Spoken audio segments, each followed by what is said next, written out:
Hello, everyone. Welcome to the Daily Fantasy 5 for this Sunday, May 12th. Happy Mother's Day out there. This is episode number 82, as we're bringing you the 5 things you need to know every day in the world of fantasy sports. As always, we are brought to you by mathradio.com.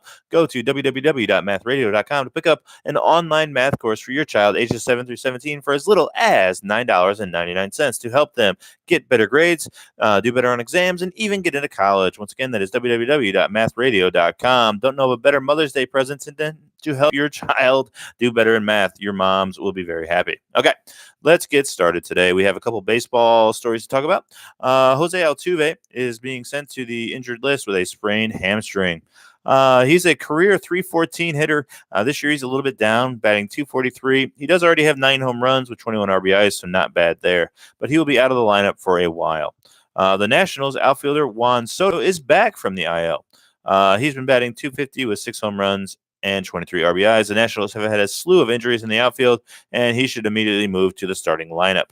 Let's move to the NFL as we have one quick story before we get to all the Game 7s in the NBA. Dwayne Haskins out of the Redskins camp has been impressing. Rumor has it that he may get the starting nod over Case Keenum. It is still being said that the job is open. To me, it doesn't really make sense that the Redskins would start Dwayne Haskins. I think for job security purposes, you should start Case Keenum, see what you have there. If you get off to a hot start, great. That should save your job. If you don't, switch to Dwayne Haskins and see what kind of run you can make with him. Either way, I think that gives the people in charge over there a better chance at retaining their jobs. So what does this mean for fantasy? Well, obviously, you're not going to start Dwayne Haskins on a regular team, but if you do have a 2-quarterback league, I don't know. Dwayne Haskins might be a stash player who could come in handy in the second half of the season. I certainly think he has fantasy value if he is the starter as kind of a backup in a 2 quarterback fantasy league. So let's leave it at that. All right, let's move to the Game 7s. We have 2 Game 7s today, starting at 3:30. The Portland at Denver.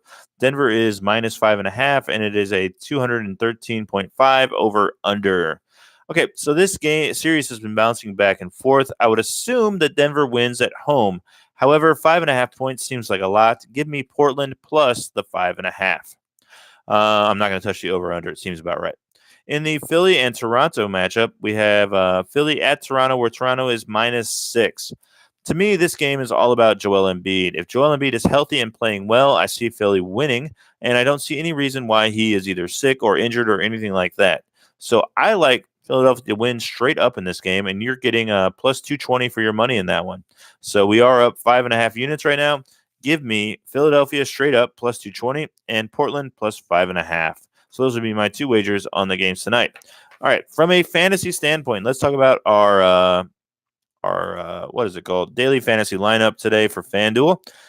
There's only 9 players on Roto Grinders who have a 5.0 multiplier or above. I was able to start 4 of them, including Ibaka, Barton, Leonard, and Danny Green.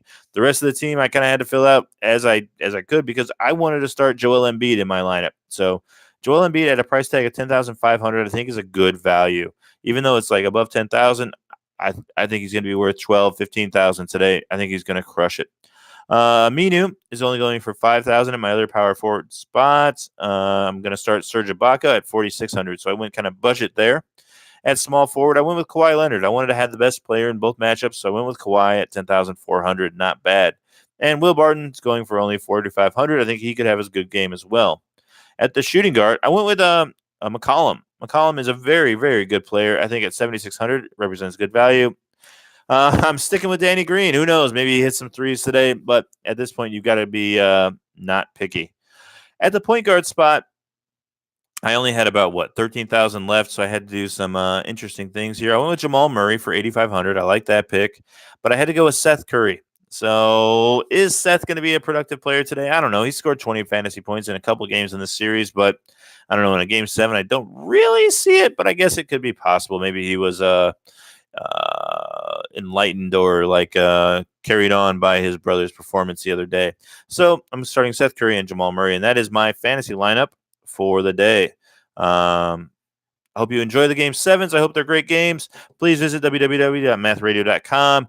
Like and subscribe to this show on YouTube. If you're listening on iTunes, please give us a 5-star rating and a review. We will see you tomorrow. Bye for now, kids. Happy Mother's Day.